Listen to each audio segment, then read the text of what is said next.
Good morning. Today is 13th of March and I welcome you all at the Hindu newspaper analysis discussion. So guys, let's start with the video. In the today's video, we are going to discuss entire analysis of Hindu newspaper along with the articles, the background as well as way forward in the articles we are also going to see. Now before starting, I would like to tell you that you can download explainer notes of this session from our Telegram channel. Link for Telegram is given in description box in YouTube. Now, before moving on, let's see the overview of newspaper so that we can understand at which type of articles will be important for our examination. Now, the first article, same-sex union can rock societal values center. Okay, guys, we'll see this particular article with respect to the exam as what it is talking about. Okay, however, final verdict has not come in this particular direction. Then further moving on, Silicon Valley Bank contagion may leave India unscathed, says finance ministry officials. Okay, so guys, recently it has been seen that the Silicon Valley Bank, which was in US, it got collapsed. Now we have seen that in 2018 also there was a bank failure that happened in USA. Okay, so JP Morgan Chase and such banks got collapsed, and after that there was a lot of impact that happened on the financial sector around the world. Okay, and 2008 financial crisis also started after that. So will this particular bank failure will also be impacting India or not?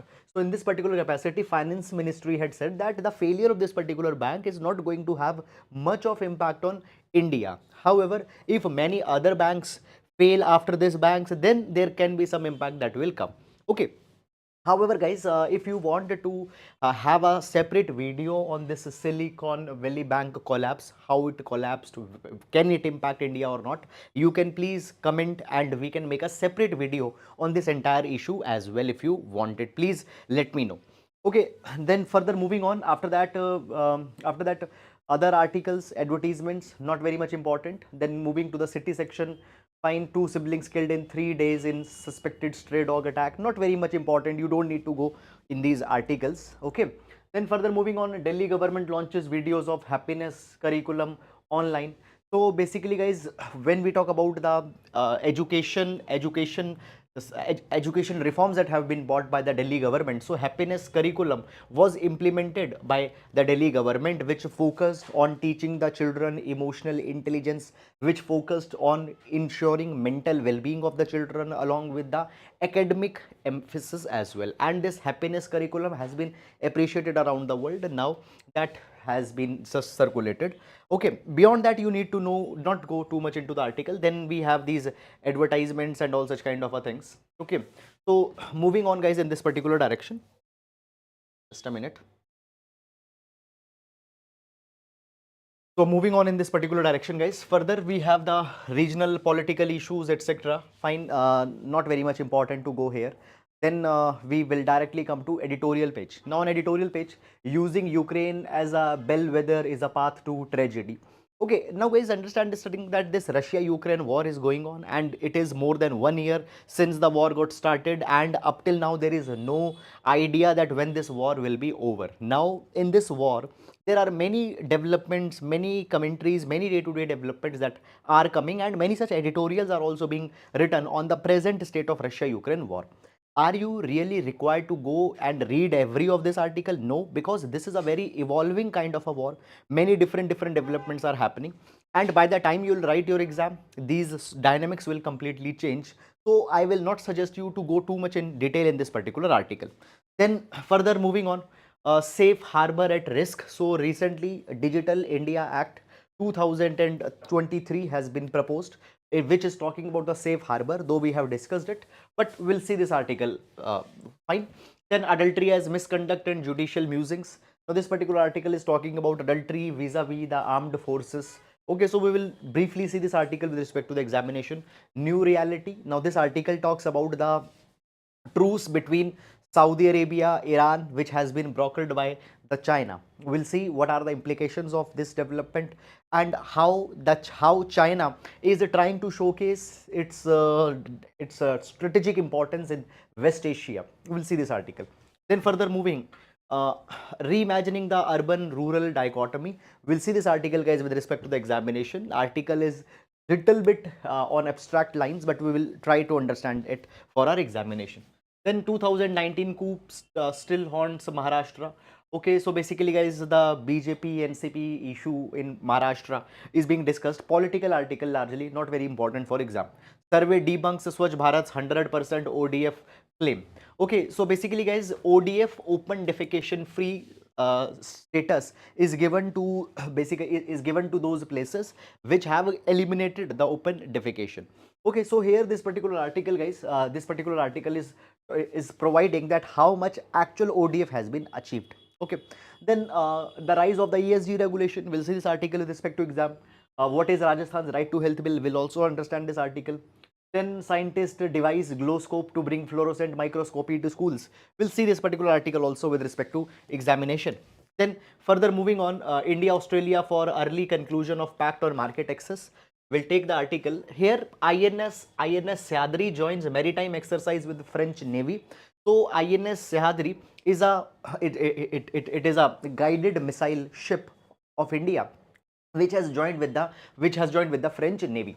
Now, beyond that, much important thing is not given in this particular article. So just headings, etc. You can read it. However, clipping I have also provided it, but not more than much more than that. G20 meet to focus on blue economy, responsible AI. Okay, so guys, see this thing that this year 2023 India is hosting the presidency of G20, and for that more than 200 meetings will be organized throughout the year in different cities where there were multiple things will be discussed. Recently there was also the Raisina dialogue that was opened up, and G20 foreign ministers meet was also held in India. Okay, now within G20, India is also now going to focus on blue economy and responsible artificial intelligence. Blue economy is how in sustainable manner we can use the aquatic oceanic resources. India has more than 7,500 kilometer of coastline, and how in sustainable manner, in responsible manner, we can utilize the marine resources for the well-being and development of societies. So that, and how artificial intelligence can assist the human development. Okay, so all these particular things will be discussed at the Supreme Audit Institution G20 meet that is going to held. Okay, just keep these broad themes in your mind as what is being discussed. Fine. Further moving on in this particular direction, army rescues 370 tourists. Okay, India's silence on Beijing's role in Saudi Arabia Iran deal is disquieting. We'll see this particular article also with one of editorial article that has been given. And now here we have a lot of political articles. No need to go too much in detail in these particular dimensions. Then more buildings set to achieve net zero waste. We'll see this article also with respect to examination. Okay, railways issue standard operating procedure for transporting arms and ammunition by rail and road. So Indian railways are used a lot by Indian Army and other Indian Army etc. for transporting their tanks and such kind of weaponaries and equipment. So standard operating procedure that how safely they can be transported from A place to B place has been given. But you are not required to go too much in detail in this particular article. Then further moving on, world page, China's new cabinet hints at Xi's agenda for his third term. Okay, Sunak, Biden and Albanese to meet in San Diego to finalize AUKUS deal. Okay, so AUKUS guys, AUKUS stands for the grouping of Australia, UK and US, where Australia will be provided the assistance for nuclear powered submarines. Okay, so for that particular thing, the meet is going to be held. Then further moving on, Yellen rules out SVB bailout. Okay, see guys, actually I have told you this many number of times that when we talk about the international relations, or when we talk about the world page that comes in this Hindu newspaper, you are not required to read every article. Only those articles, those developments are important which has some impact on India's interest, or which is related to India's foreign policy, India's international concerns. That is, we need to read every article. Fine, is not very much important. Then today we on Monday we don't have business page, we have this money wise page, and this money wise page contains investment related advices, fine, tax planning etc., which is not important for our examination. So please don't waste time reading it. Professional investment advice, who can give it, not important. Then we have this sports page. Okay, so this is overview of entire newspaper, which gives you an idea that what is contained in today's newspaper, what type of articles you need to read and what not to read.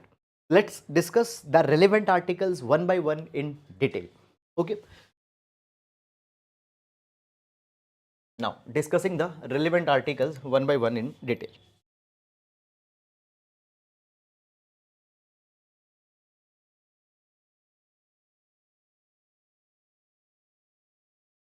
Okay, so in every class we start with a GS quotation, and this quotation can be used to complement your GS answers in paper 1, 2, 3, 4, or can also be used to complement your essays. So today we'll take quotation from Dr. APJ Abdul Kalam, the missile man of India, the former president of India. So Dr. APJ Abdul Kalam says, dreams, great dreams of great dreamers are always transcended. Okay, great dreams and of the great dreamers, great people are always transcended. It means that their vision covers entire humanity. They don't specifically pertain to one caste, one religion, one ethnicity. They cover entire humanity. They care about the entire humanity. So their vision of society is inclusive, it's encompassing. We can use this idea in GS paper number 4, ethics. We can use this particular idea in GS paper number 4, ethics, integrity and aptitude, as well as in essay also we can use this particular article. Now further moving on in this particular article. Okay, so let's take the first article, and this article, first of all, let's read the heading, then we'll see utility, and then we'll understand that what article has actually contained. So article reads, more buildings set to achieve net zero waste. Now this particular article we'll see with respect to GS paper number 3, fine, ecology, conservation, waste management policies of India, waste management policies. Okay, now guys, recently what has happened, government has came out with the vision of net zero waste, Now understand this particular thing, guys, that first of all we will discuss some of our background information. So let's take some of background information. So basically India has taken many of initiatives in past few months. For example, life movement has been started by India. In life movement, India wants to make pro-planet people, Pro-planet people are those people who are responsible consumers. It has been emphasized that rather than linear consumption, we need to focus on circular economic model. Linear consumption is like this, that you bought a mobile phone, you used it, then you dumped it, then you bought a new mobile phone, you used it, you dumped it. This is the linear consumption pattern. What is a circular consumption pattern? We buy a particular product, then we buy a particular product, we reuse that particular product, okay, we refurbish that particular product, we recycle that particular product, and after recycling, that particular product again becomes usable. So this is the circular consumption pattern that we are focusing upon. Now guys, why we want to move towards the circular economy, there are many reasons for that. Reason number one, it will put less pressure on resources which are needed by the future generations also. And when we will conserve the resources for future generation, that type of development will be called as sustainable development. Everywhere we talk about sustainable development, which means that your development should not compromise the interest of the future generation. So we will be able to achieve sustainable development by this particular thing.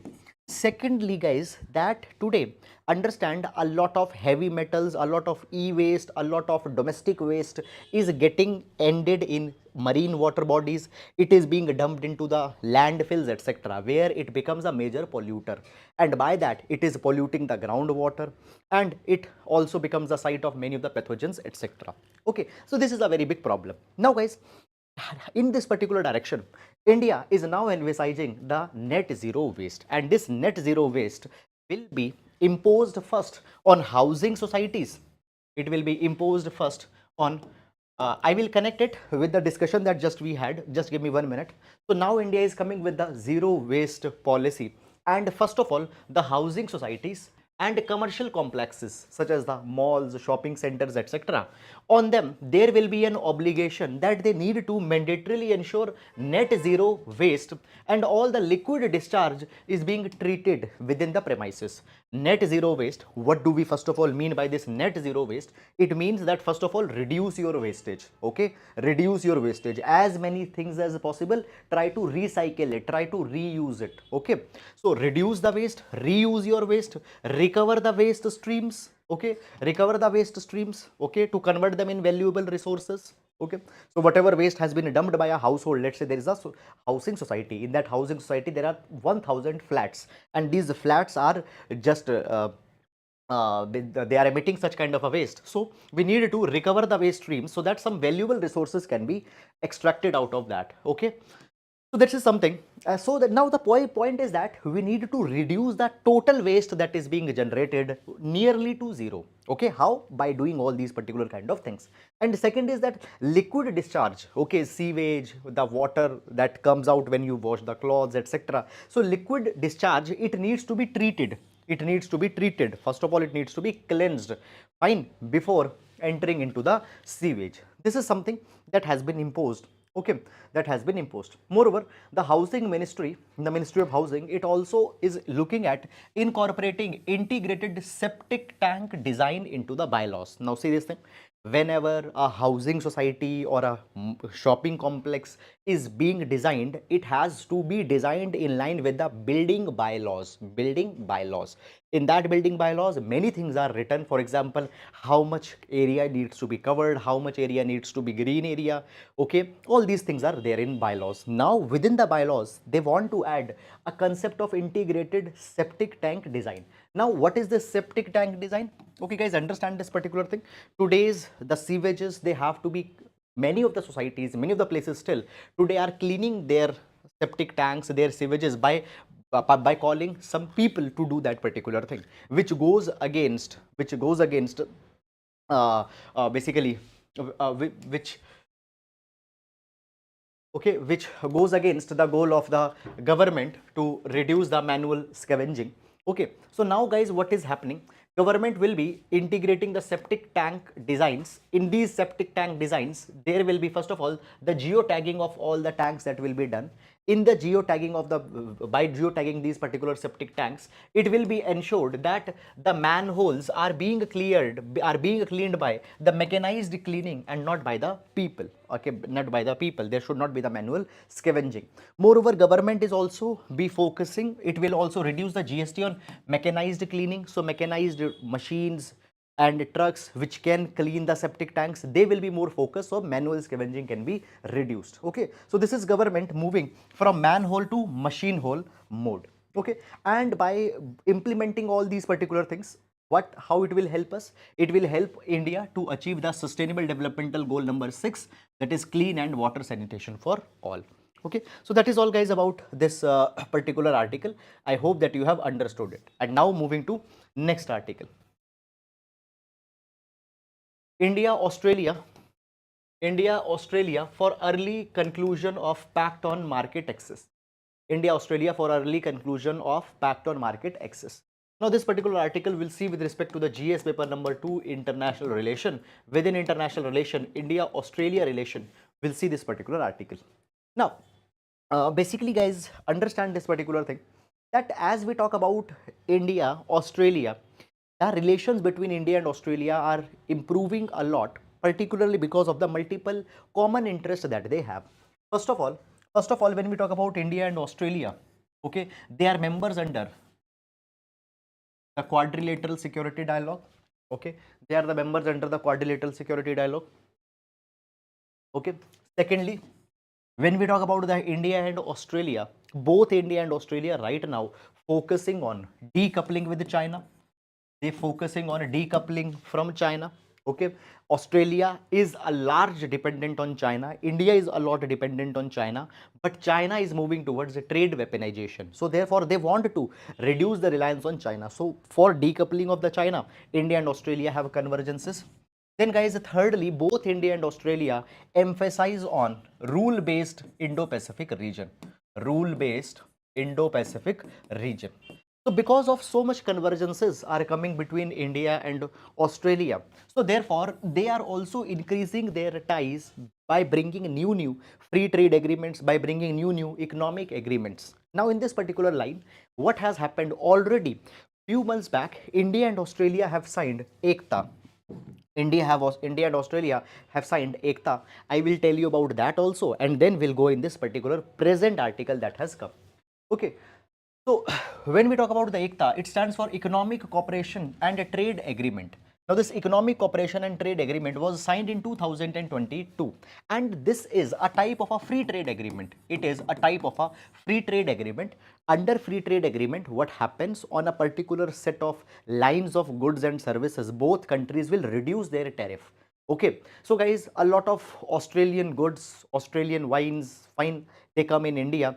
Okay, so basically the tariffs that were earlier imposed, they will be reduced, and at the same time, Indian goods can enter into the Australian market, they will also reduce the tariff. Okay, now from such a long time, India and Australia were trying to were trying to finalize this trade agreement, but it was not being finalized. Why? Because of the dairy sector of India.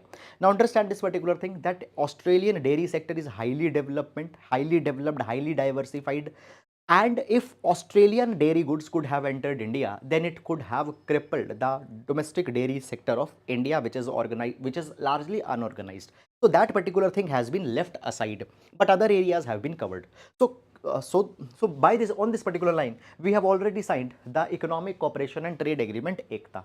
Now, building on this particular line, we are further moving. We are further moving to sign Comprehensive Economic Cooperation Agreement. Comprehensive Economic Cooperation Agreement. So the areas which were not covered under the ECTA, those areas will be covered under the Comprehensive Economic Cooperation Agreement. Now, what will be the nitty-gritties of that? It is not final, and for finalizing that particular thing, now what has happened, India and Australia have convened a joint commission, okay, and this joint commission will conduct the hairline details about that, what is going to be there within this SICA. Okay, that is something that is going to come. Now, as this particular commission has been constituted, the commerce ministers, they also discussed the converging points between India and Australia. Within G20, both are coming at a common platform. In Indo-Pacific Economic Framework also, both are coming at a common platform. Okay, now, so let's discuss little bit about this IPEF, because the IPEF has been lot in news in past few days. Okay, so let's discuss about this. Okay, so Indo-Pacific Economic Forum, it is the economic initiative which has been started by United States. Now, first of all, let's see the countries which are there in IPEF. Okay, so within IPEF, the countries are Australia, Brunei, Fiji, India, Indonesia, Japan, South Korea, Malaysia, New Zealand, Philippines, Singapore, Thailand, US, Vietnam. Okay, all these countries are the part of the IPEF. Now, US proposes that all these particular countries need to increase economic partnership, economic relations need to be increased, but under IPEF, there is not a free trade agreement. There is not a free trade agreement. The members, they are free that on bilateral basis or on plurilateral basis, they can negotiate the deals with each other. Okay, and the negotiations under this IPEF, okay, it will be based on 4 pillars. Number 1, supply chain resilience. Okay, supply chain resilience. Now, when we talk about the supply chains, semiconductors, critical electrical equipments, okay, active pharmaceutical ingredients, fine, these are the critical supply components that are needed. Okay, so we need to ensure that supply chains are resilient, they are diversified, complete dependence should not be on China only. Clean energy, decarbonization of economy, infrastructure, green infrastructure particularly, taxation, anti-corruption, and fourth is fair and resilient trade. So these are the 4 pillars on which the IPF will be based, and on these 4 pillars, largely the countries within the IPF, which countries? All these countries, they are going to cooperate. So India and Australia are already cooperating on in IPF on economic theme, and building on that particular line, they can further sign this SICA that we have just discussed. Okay, so this is, guys, all about this particular article. I hope that you have understood it. Now, if you read the article, India, Australia for early conclusion of Pact on Market Access. So, for early conclusion, this new commission has been signed, which will negotiate on this SICA, that is a Comprehensive Economic Cooperation Agreement. So, when finally it will give its report, when final things that it is going to discuss will come, then we need to see. Fine, everyday details are not that much important. So I hope, guys, that you have understood it. I hope that you have understood it. Now moving on. Okay, the difference between Quad and rule-based Indo-Pacific, I think Quad also have same motive. Yes, they have the same motive. They are not the different. Within the Quad, the motive is rule-based order in Indo-Pacific. Okay, so yes, more or less they are the same. Moving to next article, same-sex same-sex union can rock societal values center. Okay, now guys, understand this thing, that nothing concrete has come, but just as a matter of this development, you need to know certain things. First of all, this particular article can be used within GS paper number 1, social issues. GS paper number 1, social issues. Okay, let me first of all give you some background, and after understanding that particular background, we'll go in this article that has come. Now, the background, it goes something like this, that we have, first of all, section 377 in India. Fine, section 377 in Indian Penal Code, IPC. Now, section 377 was framed in 1860s. This, in fact, entire IPC was brought in 1860s. And section 377, at that point of a time when it was framed, it provided that same-sex unions, same-sex relations cannot be allowed. In a way, it criminalized homosexuality. Homosexuality means a man having sexual relations with other man, or a woman having sexual relations with other women. So such homosexual relations were criminalized by this section 377. It called it as unnatural sex, and therefore it got criminalized. Now, over a period of time, the thinking got changed, and it was said that every people have a right to have their own sexual orientations, and in that capacity section 377 should go away. Section 377 should be decriminalized, it should be struck down. Now, already guys, this particular section 377 once got struck by the Delhi High Court, okay, but then it again got revived. Okay, then again it got revived, and then finally what happened, section 377 finally got decriminalized in 2018.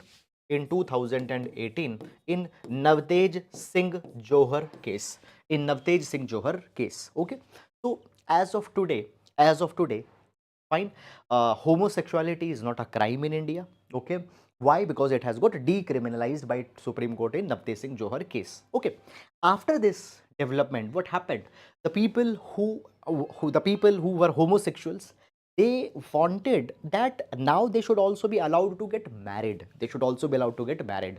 So in India, we have, let's say, Special Marriage Act. We have Special Marriage Act. Now, under Special Marriage Act, these people, the people who are homosexuals, they have requested the government as well as judiciary that they should be allowed to get married. And for that matter, the petitions have been filed in the multiple high courts such as the Delhi High Court and many other high courts also. Now, this all petitions, Supreme Court had invited to them, that why to discuss in so many of the high courts, let's discuss at one place, Supreme Court. So now, whether we can allow the same-sex couples to get married under the Special Marriage Act, yes or no, this matter is going on in Supreme Court. And here the center government is putting forward their viewpoint. Now, firstly, let me tell you that from the very start, central government is not in favor of the idea. Okay, so the center government from start had said that it will go against our social fabric, moral fabric. Now, here what has happened, so union government has filed an affidavit in Supreme Court, and they are saying this particular thing, that when we talk about the institution of marriage, it has a sanctity attached to it. Sanctity means a pavitrata. Okay, a sanctity attached to it. And it has been said that in Indian tradition, a marriage is a holy union between a male and a female. So Indian culture very strictly provides only for heterosexual marriages and not the homosexual marriages.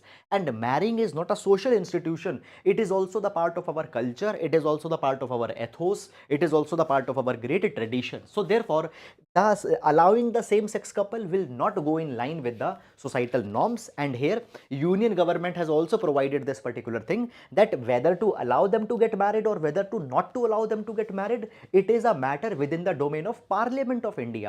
So Supreme Court should not decide on this particular thing. For example, in Navtej Singh Johar case in 2018, Supreme Court was the one which gave the ruling that section 377 stands decriminalized. Okay, so whenever these kind of things happen, one word is also used, that is judicial activism.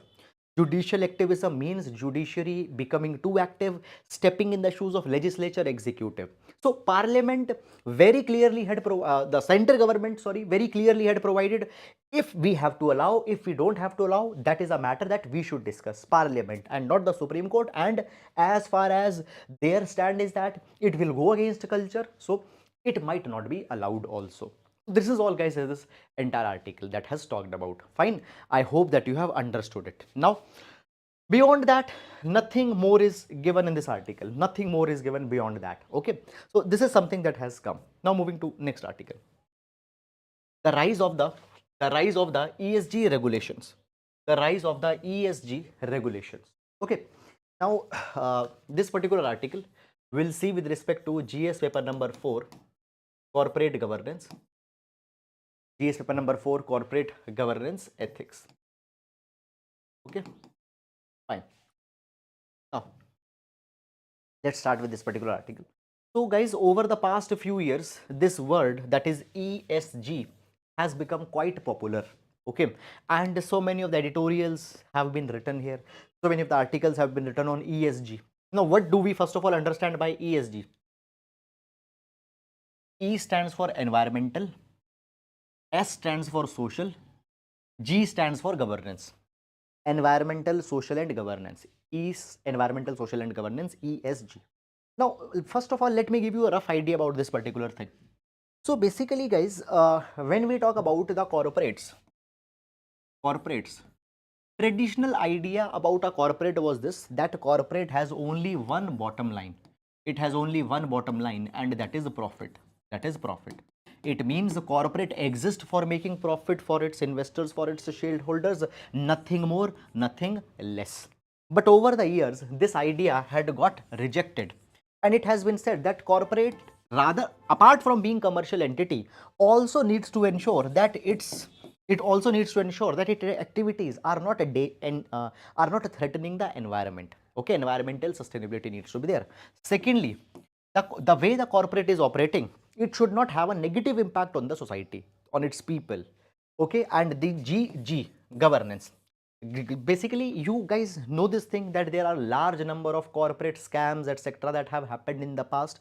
For example, the Satyam scam, where thousands and thousands of investors have lost their money because of the unethical practices of a corporate. So G focuses that the corporate governance also needs to be rule based. There should not be any lapse, there should not be any relaxation the way the corporate governance is being carried. So the corporate should not focus only on making profit, rather their focus on environment, society and governance parameters also needs to be there. Okay, so guys, today many companies, in order to attract more and more investors, in order to get more and more favorable goodwill, they are projecting that they are ESG compliant. They say that we are ESG compliant, that we focus on these three parameters. That is something that is happening, and many of the new age investors who are conscious, they are also preferring those corporates to put their money in which are actually ESG compliant. So this ESG issue is being discussed in this particular article. Now, so actually what has happened, the craze has increased a lot in last 10 years. So over the last 10 decades, the corporates, the businesses, they are being measured not on a traditional economic metric, but on these three metrics as well. Now, when we talk about, guys, in India, the ESG laws, regulations are at a very new stage. They are at a nascent stage. They are still evolving. And the issue is that, guys, that we always focus on ESG, but understand this thing, we don't have proper measures, we don't have proper yardsticks to ensure that a company claims ESG resilient, compliant. Is it really compliant or not, or just they are using it as a marketing tool? Okay, so we need to have such measures, we need to have such tools, we need to have such yardsticks that, okay, a company claims to be ESG compliant, whether it is or it is not. So we need to have systems, but we don't have that much systems in India. Okay, that is one issue. Now, moving on. So first of all, as we are talking about the ESG, it looks very much similar to idea of CSR. It looks very much similar to idea of CSR, that is a corporate social responsibility.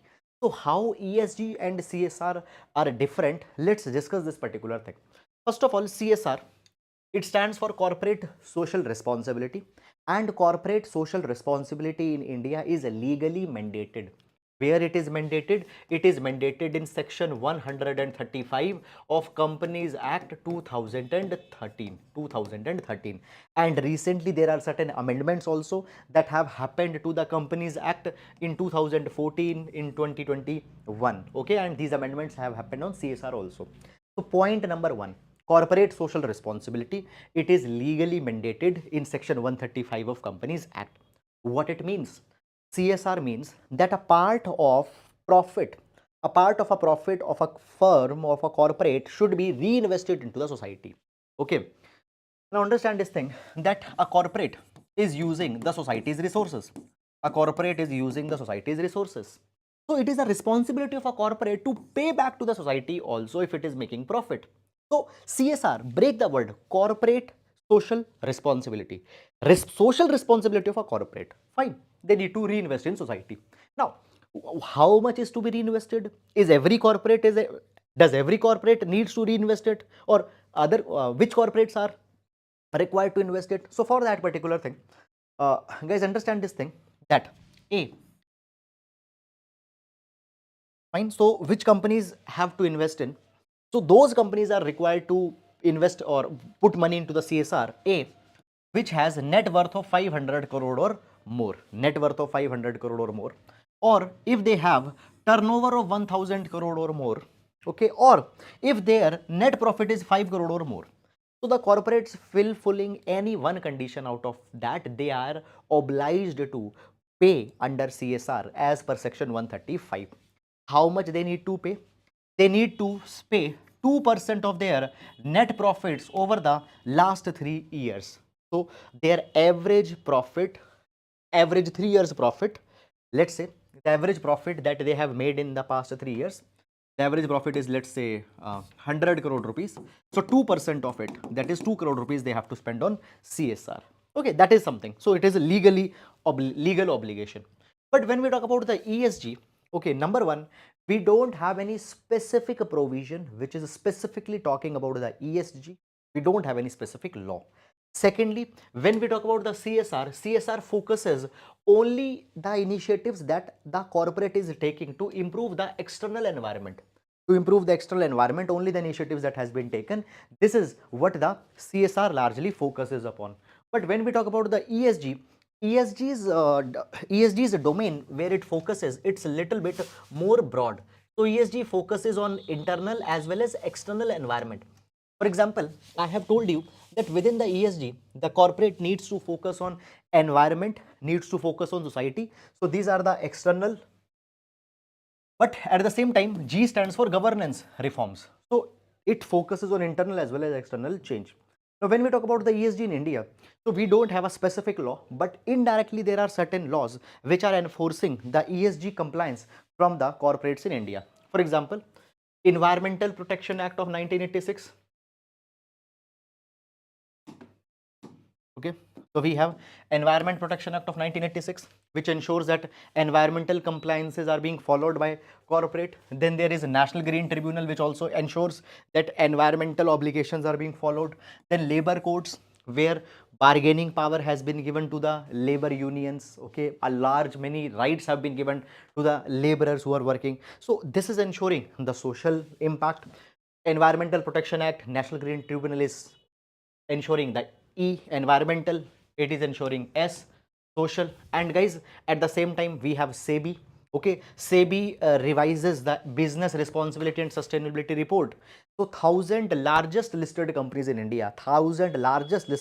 in India, they need to file this business responsibility and sustainability report, where they need to put forward that what they have done to improve environment, what they have done to improve society, what governance reforms they have brought. Moreover, at the same time, understand this particular thing, guys, that Companies Act, SEBI, now, SEBI specifically ensures good corporate governance, ethical corporate governance on the listed companies, the companies which are listed on stock market. But Companies Act, it applies to all the corporates, and all the corporates have to follow minimum norms of good corporate governance. So at the same time, we are ensuring all these particular kind of things. Now, Guys, there is one very important dimension that has been given in this particular article, and a very important and a very beautiful dimension, I will say. See this thing. I just a few minutes back explained you the concept of decoupling, where we are trying to decouple, detach from China, because we are a lot dependent on China. Now, not only India is trying to do, but other countries are also decoupling from China. So basically it was said that China is the factory of the world. Now the countries want to move from China to some other country. Which is that other country? That other country will be India. So the US, UK, Western European companies, they want to move their manufacturing from China to India. But in these countries, the ESG compliance is very popular. It is very important also. So we need to ensure that Indian companies, their compliance on the ESG is online on what is being done in US, UK, European Union. And only by that, those countries will prefer their corporates that they should relocate in India, if in India we focus on ESG. That is all, guys, about it. Fine. Then further moving on to next article. Okay. uh, Sir, WAT words कैसे बनाएं? Dear, I'm not able to understand that what you are trying to say. Sir, what words कैसे बनाएं? Okay, please write your comment again so that I can understand and I can uh, able to answer that more meaningfully. Now moving to next article. What is Rajasthan's right to health bill?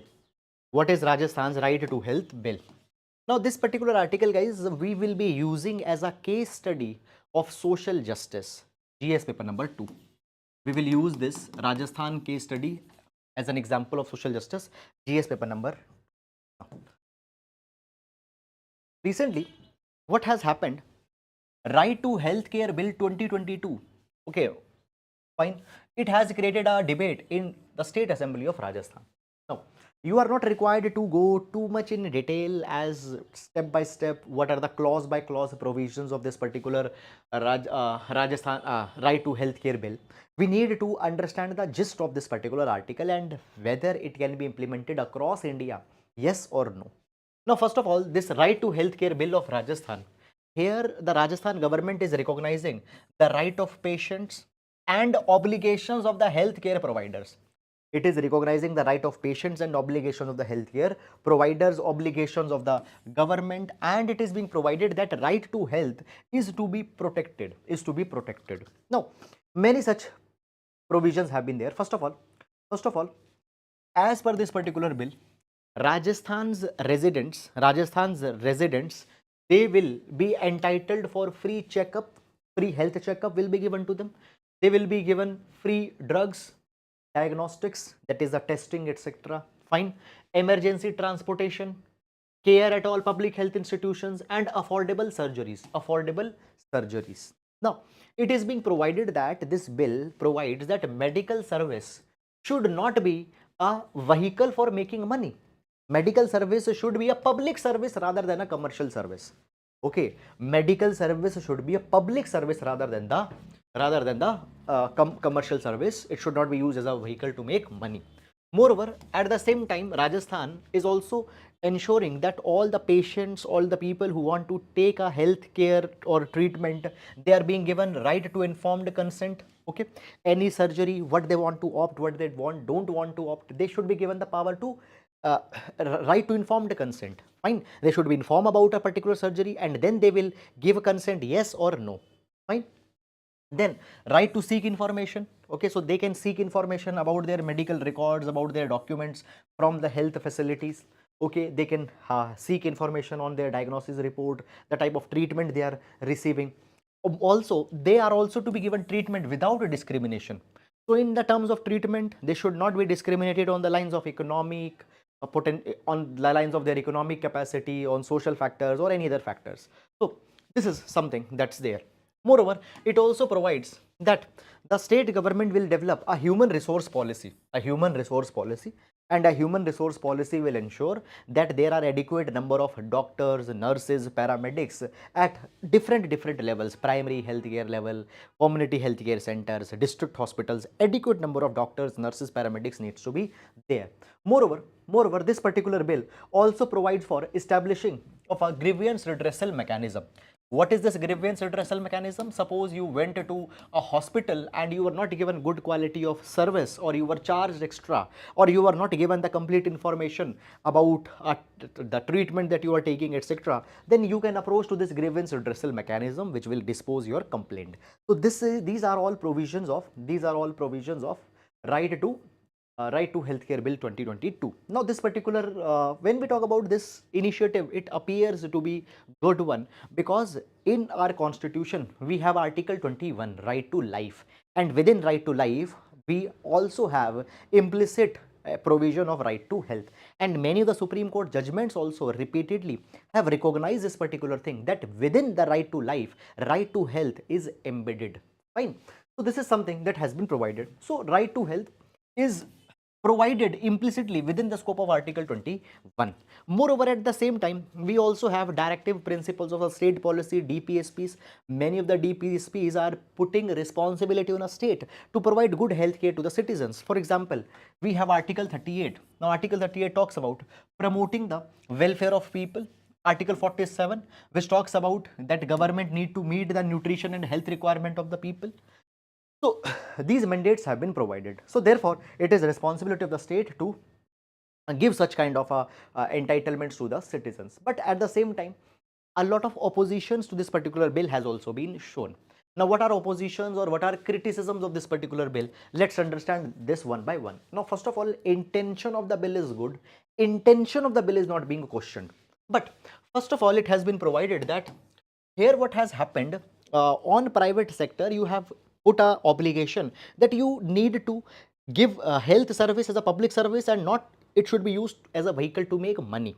So point is that the surgeries need to be subsidized, the treatment needs to be subsidized, but the private hospitals, they are established for commercial interest, and if they cannot charge that much amount, who is going to pay for the such kind of free of cost treatment or highly subsidized treatment? If there will be the highly subsidized treatment or free of the cost treatment, fine. Now understand this thing, you cannot refuse a patient. Okay, suppose a person caught in accident has been rushed to a private hospital, and private hospital cannot refuse the treatment, and let's say if that particular person is very poor, now the hospitals have to treat it, but who will pay money for that? So that thing has not been clarified. This is something that has been provided. Secondly, it's being criticized that it abdicates the state's responsibility. Now state, fine, they are not increasing the funding, they are not increasing the budget. Rather than that, they have put all responsibility on the private sector, that you need to do this. So state government is shying away from their responsibility. And secondly, it is being said that it might lead to over-regulation of health sector.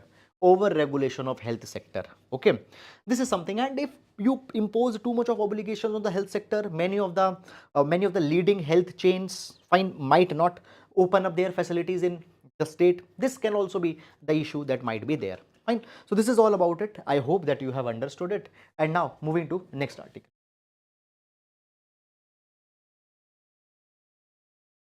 Okay, scientist device glow scope to bring fluorescent microscopy to schools. Okay, now guys, we'll understand this particular article with respect to the science and technology prelims examination, as well as GS paper number 3. Now understand this particular thing, that you are not required to do PhD of fluorescent microscopy.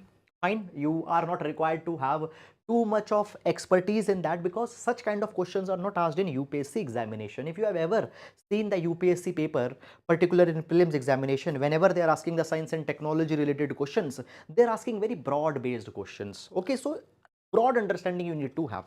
Okay, now first of all guys, when we talk about the biologist, doctors, fine, a very important instrument for them is microscope. Okay, and we have often seen that traditionally microscopes have been very expensive, and as microscopes have been very expensive, many number of times the students within the schools, they can't afford the microscopes in their schools. Okay, so what has happened, first of all, in this particular line, already there is one invention that has been brought, fine, that is fold scope. What is this fold scope? Fold scope is a microscope that is made up of paper, and this particular microscope the cost of this particular fold scope microscope is just 400 rupees. And by this particular fold scope microscope, the accessibility of microscopes in schools, in institutions have been made very easy. Okay, that is good. Now further moving on, there is one more type of microscope that has been made, that is glow scope. Glow scope. Now, what is the glow scope? Glow scope is fluorescent microscope. It is fluorescent microscope. And by the coming of this glow scope, what will happen? Fluorescent microscopy can reach to the schools. Fluorescent microscopy can be reached to the schools. Now, understand this thing. When we talk about the traditional microscopes versus fluorescent microscopes, traditional microscopes, we have a cheaper alternative, that is a fold scope. But for fluorescent microscopes, we didn't have the cheaper alternative till now, but now it has come. Okay, now first of all, understand what is the difference between traditional microscope. Let's understand that what is the difference between the normal microscope, traditional microscope, and fluorescent microscopy. Fluorescent microscopy. Now see, when you have a microscope, and when you see anything under a microscope, fine, I am very bad at drawing. So when you see anything under a microscope, okay, the objects they look all of a same color. Let's say you are observing a bacteria. Let's say you are observing a bacteria under a microscope under a visible white light. Okay, so all the parts within the bacteria or whatever cells, let's say you are seeing, the parts within the cells all will look of same color. Let's say all look white in color. Fine, you have zoomed it, but when the color differentiation is not there, you will not be able to see the internal differences. You will not be able to see the internal divisions within a cell, within an organism which you are studying under the microscope. Okay, so that is the problem. When we see the normal microscopes, the object that you are seeing within a normal microscope, that all are of same color. Okay, let me give you that understanding.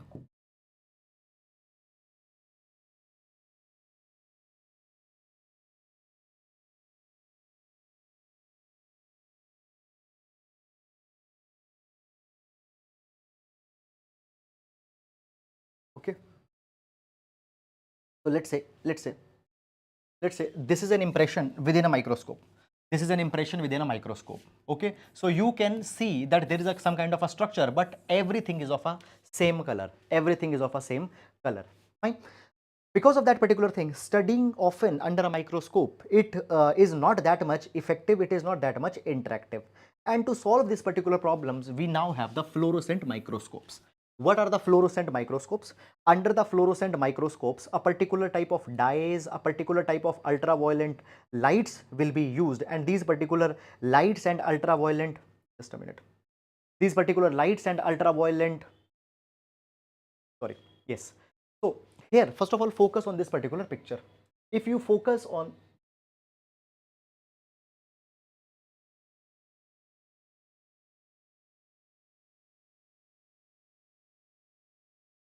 okay, just focus of this particular picture. Now this is a hazelnut flower that is being seen under a fluorescent microscope.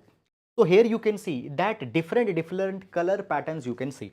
You can see here the green color, then you can see the black space here between. Okay, so the patterns, they are more visible, more vibrantly. Now understand this particular thing, guys, that many decades earlier there was a kind of an experiment that was done on a jellyfish, and it was seen that when the jellyfish, it is seen in a microscope under the ultraviolet ray, ultraviolet light, there are certain type of proteins within the jellyfish. Because of that, the structure, they appear as green. And since then, this particular idea has been adopted, and the idea is that we need to, these fluorescent microscopes are those microscopes which use two main things. Number one, they will be using specialized dyes, and these specialized dyes will be infused in the cells, will be infused in that on that particular structure which you are trying to see under microscope, and at the same time specialized ultraviolet lights or specialized lights of a particular wavelength will be thrown on the objects, and by that particular thing what will happen, the object will illuminate in different colors. You will have that object represented in green color, orange color, likewise, and by that particular thing, understanding the internal classification, internal division, it becomes very much easy. Okay, so this is something that is the fluorescent microscope that it does. Now guys, what has happened, a type of a new fluoroscope, a type of a invention has been done, that is a glow scope. So what is a glow scope? Glow scope is an affordable fluorescent microscope, okay, which comes within the range of 2500 to 4000 rupees, and by this particular thing, the schools, the institutions will now be able to adopt even the fluorescent microscopy, fine. This is something that is there. Okay, so guys, I have explained to you here all these things, so you can see that. Okay, but again I am saying that for this examination you are not required to do a mastery, fine, or PhD. Now moving to next article, safe harbor at risk. Safe harbor at risk. We'll see this particular article with respect to the GS paper number 3, social media regulation by government. Social media regulation, the regulation of social media. Let's see this particular article. Okay, now see. Basically guys, what has happened, the Information Technology Ministry, fine, the Ministry of IT and Electronics, it has proposed that they will be coming out with the Digital India Act 2023, and this Digital India Act 2023 will replace the IT Act of 2000, because since IT Act 2000 came, we have seen that many different types of cyber crimes are increasing. We have seen this particular thing that since 2000, social media intermediaries such as Facebook, Twitter, Instagram, they have become such a big force, and today these platforms are being used to spread fake news, hate, propaganda, etc. Fine, and at the same time, so much of private sensitive information of the citizens are on these social media platforms. Okay, so we need to have a robust, we need to have a powerful law which will regulate the digital space. Okay, and many limitations are there within the IT Act of 2000. So to replace it, we are coming out with the Digital India Act of 2023. And this Digital India Act 2023 has questioned the safe harbor provision for the intermediaries. Now, what do we understand by the safe harbor? Okay, understand this particular thing, guys. Let's see. Suppose, let's say there is a Facebook. Now, on Facebook, there is a hate speech, or let's say there is a hateful post. There is a hateful post that is there on the Facebook. Okay, and because of that particular hateful post, enmity, hatredness between the community is getting increased. Okay, can you go and arrest the Mark Zuckerberg because of the post that is circulating on the Facebook right now? No. Why you cannot arrest the Mark Zuckerberg? Because these platforms have been given the safe harbor protection. Safe harbor protection means that whatever content is floating on that platform, these companies, these social media intermediaries cannot be held responsible for that.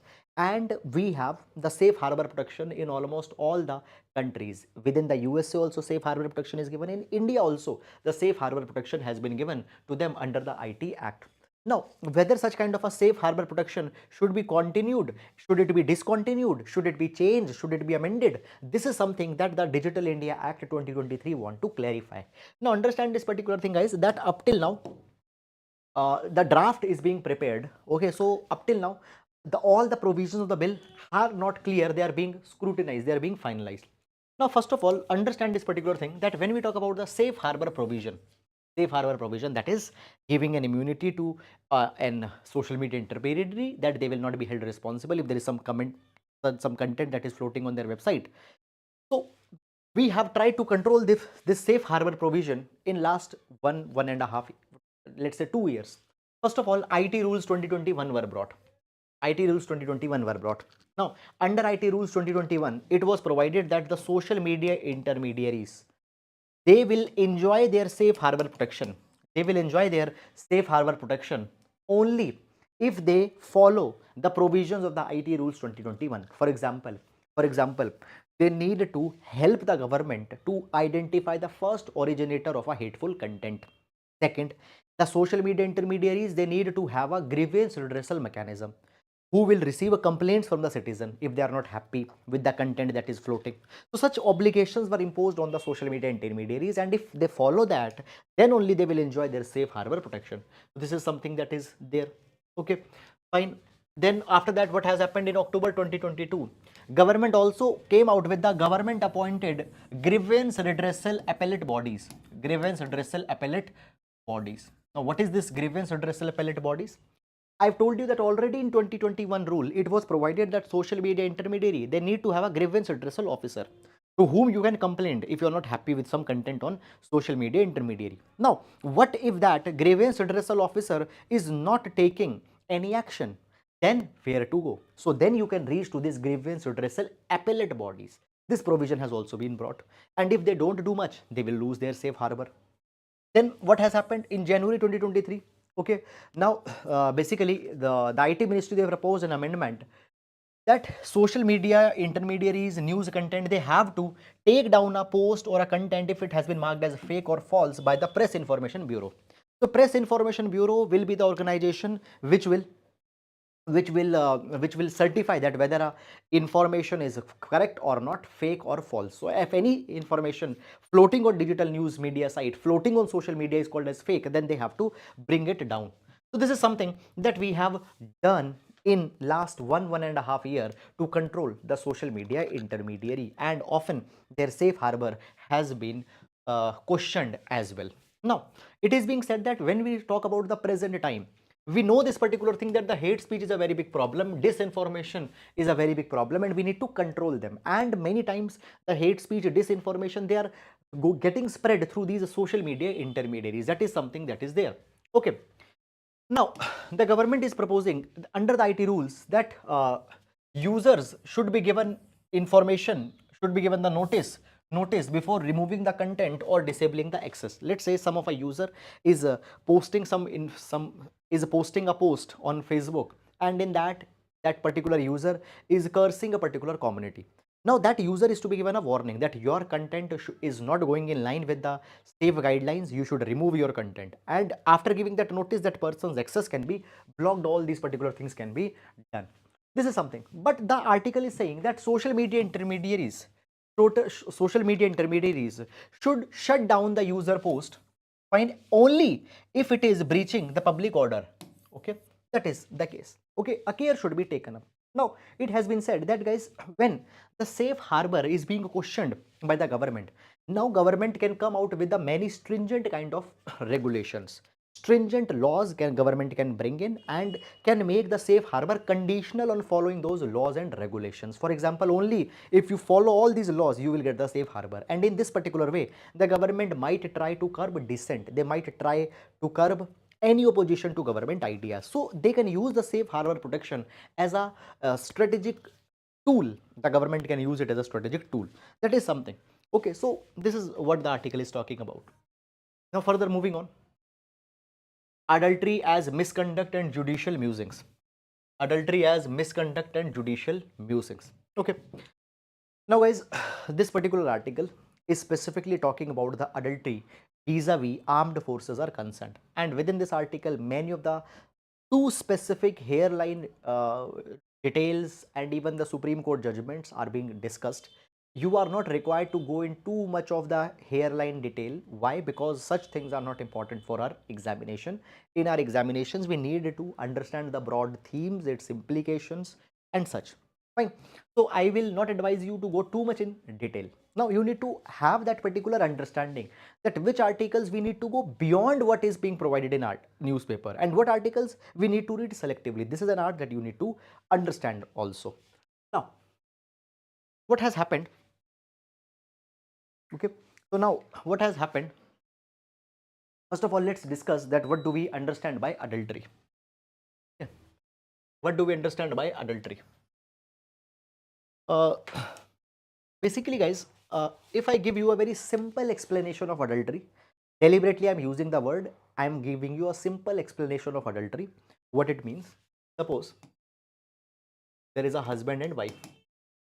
there is a husband and wife, two people are married, okay, and let's say there is some other person, male, let's say, uh, see what adultery provides. Adultery was provided in section 497 of IPC. It provides that if any person, any person is making a physical sexual relations with a married woman, okay, then this particular person can be charged under adultery. This particular person can be charged within adultery. Now understand this particular thing. However, However, if this particular person is making any sexual relation with a married woman after taking the consent of this particular husband, then this person cannot be charged under adultery. Okay. Now, what's the problem in this adultery? The problem is this, that the married woman or the wife is being treated as a property of a husband. It means that if husband allows her to have a physical relation with some other third man, then no problem. But if the husband doesn't give the permission, then this particular person can be charged. Fine, this is one problem. Another problem is that what if this husband is having some physical relation with some other women? Can this wife charge this woman under adultery? Okay, no. Fine. So point is that the point that is coming here in this particular thing is that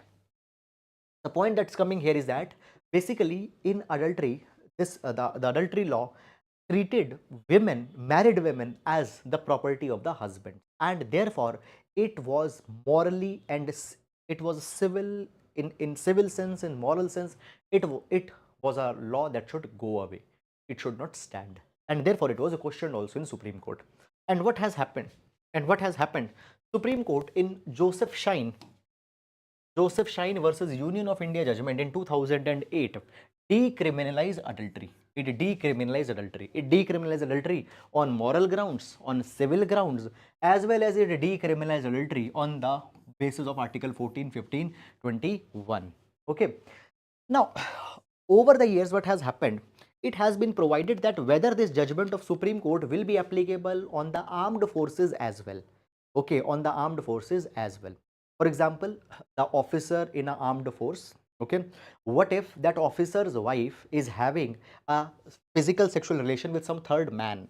Can that third man be punished? Fine or not? Because as per Supreme Court, adultery is now decriminalized, so it should not be done. But there was an argument that was given. It was provided that we have Article 33 within the Constitution of India. Article 33 within the Constitution of India. Now, what is Article 33? Article 33 empowers the Parliament to restrict or abrogate the fundamental rights to certain category of person, including the member of the armed forces. So, it has been provided that why adultery is being decriminalized, because it violates these fundamental rights. But the application of fundamental rights can be limited to the people of the armed forces under Article 33. So, if they want, so in the armed forces, will adultery stay, or will adultery be decriminalized as said by the Supreme Court? Okay, that is something that has been provided. Now further moving on, a caveat that cannot be overlooked. Now understand this particular thing, that when we read Article 33 very carefully, we find this particular thing, that Article 333 of the Constitution empowers actually the Parliament to restrict the fundamental rights to the member of the armed forces, but only to ensure the proper discharge of their duties and to maintain the discipline. Fine, as just a routine matter, fine, it cannot just snug it off. Okay, just only fundamental rights can be regulated if it is impacting the discharge of their duty or the maintenance of discipline. That is something that has been provided. Okay. Now further article, the article is talking about that the sacrosanct right to privacy available to the members of the armed forces cannot be taken away under the guise of special legislation unless it has some nexus with their duties. Okay, so we need to therefore take the application of adultery vis-a-vis the armed forces with a very careful intent. That is something that is being provided in this particular article. Okay. Reimagining the urban-rural dichotomy. Now, this particular article, guys, is written little bit in abstract sense. Fine. let me give you a brief idea first of all before going in this particular article. And this article we will see with respect to GS paper number 1, urbanization. GS paper 1, urbanization, we are going to see this particular article. First of all, let me tell you about what is the basic that is being provided in this article. Now see this thing.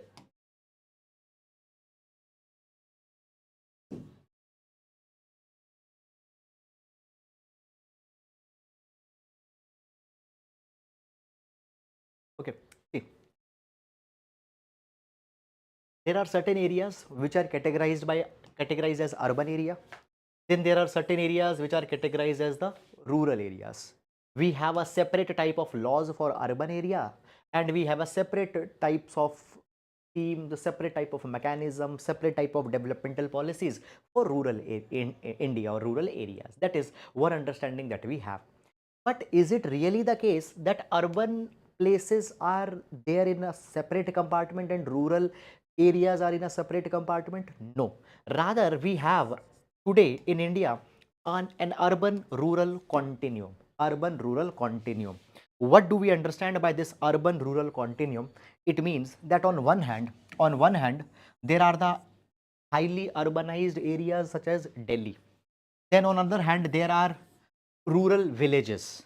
Fine. But in between also, there are the development, there are the gradation zones that are there, which have the elements of both, which have element of urban also, which have element of rural also. So what about these areas in the gray zone? Okay, so on one hand we have urban, one hand we have rural, but what about the regions between these? What about these gray zones that we have? Okay, now further moving on. So therefore, rural urban continuum, fine, has drawn attention in the recent times. Okay, now understand this particular thing, that when we talk about the urban and rural India, okay, the transition from rural to urban follows a graded curve of development and opportunities. See, opportunities are more in urban, fine, and development is more in urban. However, opportunities are comparatively less in rural, development is less in rural. It has been provided that a person's social and economic development actually depends on a person's location. Okay, it depends on a person's location. But the point is that we are not considering a very important zone, that is the zone of transition. Now it has been provided this traditional dichotomy of classifying the places as only rural or only urban. It is now redundant. It is now not very much relevant. Fine. In between, we have a lot of intermediate settlements. Fine. Now understand this particular thing. In 2021, World Bank Policy Research Working Paper has provided that we need to recognize these transition areas. Fine, let's say this is urban, this is rural. So these transition areas are needed to be recognized, and they can also be called as urban catchment. And by recognizing these particular regions as separate, we need to bring a separate policy for them. We need to bring separate policies for them. Resource management in this particular region needs to be taken up very seriously. Okay, now the further article is talking about this thing, that see, we have the case study of Kerala. In the Kerala is very well known for rural urban continuum in the coastal plain. Okay, so for example, in North India, where the geography is not a problem, you can have the place which is completely urban and completely rural. But in Kerala, the geography is a problem. So what is happening on the coastal region? There is a continuous development. Fine, rural on one hand, urban, rural, and between that also there is a continuous places which are developed. So this continuum is very visible in Kerala. Now it has been provided that today, let's see, first of all, there are the changing ecosystems. Now understand the changing ecosystem. So today we see this particular thing, that even the areas which were completely rural, they are showing some practices of urban India. For example, rural India, agriculture was the mainstay of the people, but today the agricultural fields, they are being used for other purposes. Cottage industries, manufacturing facilities are coming in rural India also. So within rural, industrialization is coming. Then there is increase in waste dump, fine, disaster risk within in rural areas also. Okay, so this was a hallmark of urban India, that is the increased waste dump and all such kind of a thing. After that, access of local people to water, food, fuel, fodder, fine, is reducing within the rural India also. Then market institutions are emerging within the rural India also.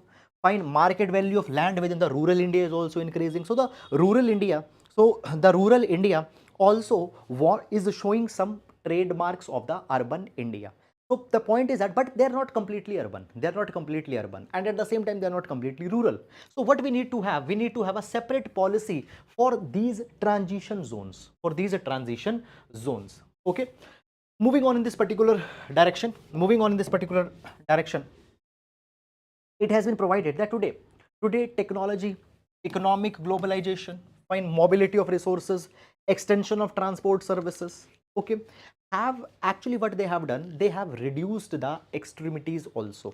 Okay, so point that the author is making in this particular article is that we need to have such separate policies of these particular regions. Okay, and in this particular capacity, it has been provided that how within these transition zones, social, economic development, environmental issues can be addressed. We need to discuss that particular thing. Okay, and for that, urban rural partnerships is needed to be built. So this is about what this particular article is largely talking about. Okay, so let me give you the crux. So the article is largely talking about this particular thing only, that you just don't consider that rural areas are completely separate, urban India is completely separate, and have one type of law for rural India, one type of law for urban India. You need to understand that within the rural and urban area, there is also the zone of transition. There is a continuum. You go this side, you go towards more rural India. You go this side, you go towards urbanized India. So this zone of continuum, for that we have a separate policies. Okay. This is something which is being talked in this particular article. So guys, as I have told you in the very start, that the article is little bit written in abstract sense. So that's the case. Okay. Now, taking up this particular article.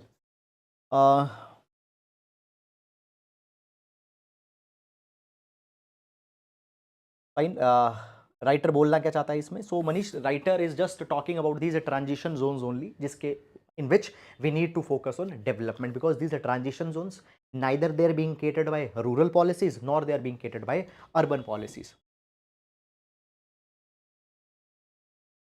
Okay, and one more comment is there. Supreme Court को यही topic मिला क्या? And a laughing emoji. Manish, so I think you are talking with respect to that adultery issue.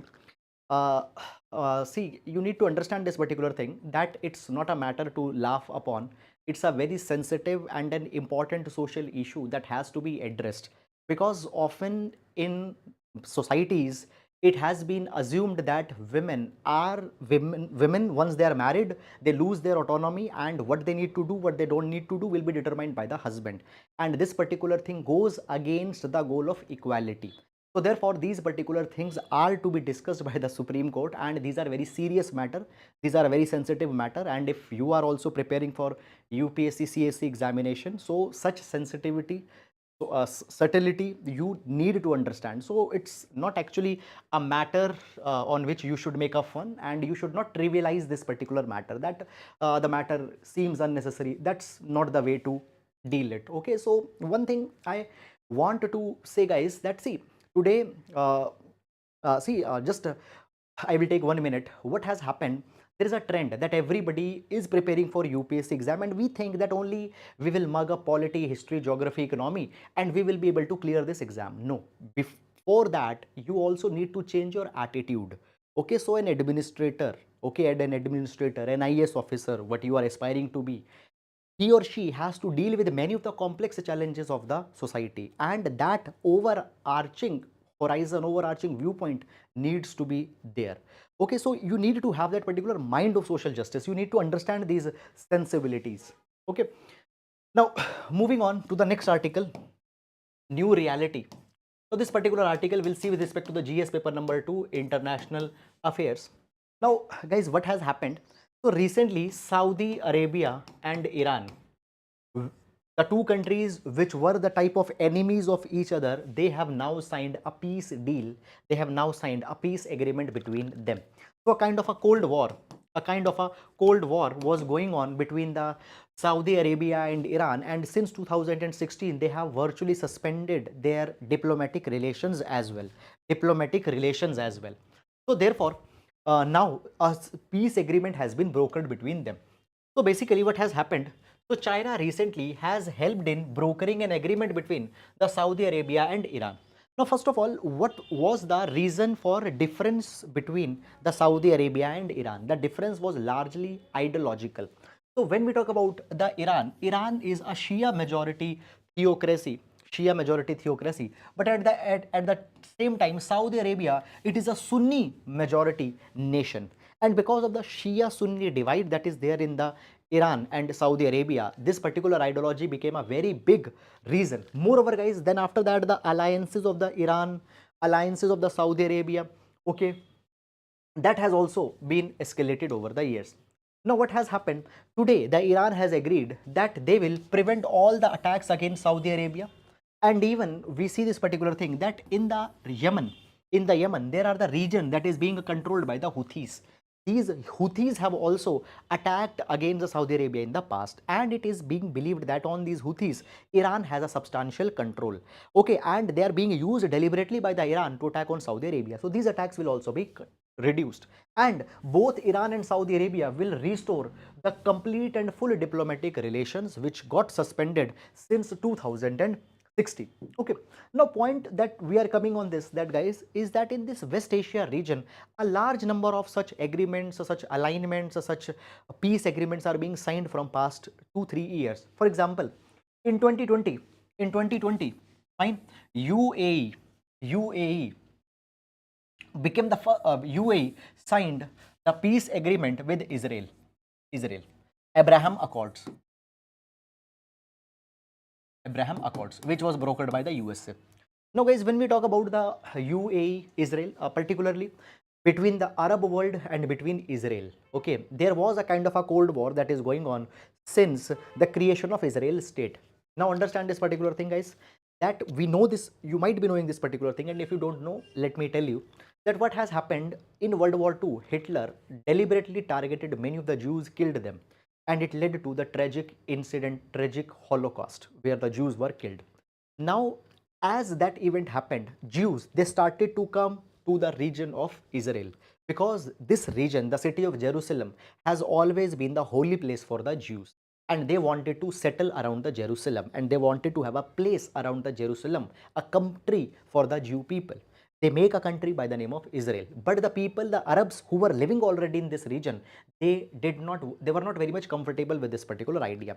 They said that the Jew people are coming on their land, okay, and they want that rather than Israel, there should be the state of Palestine.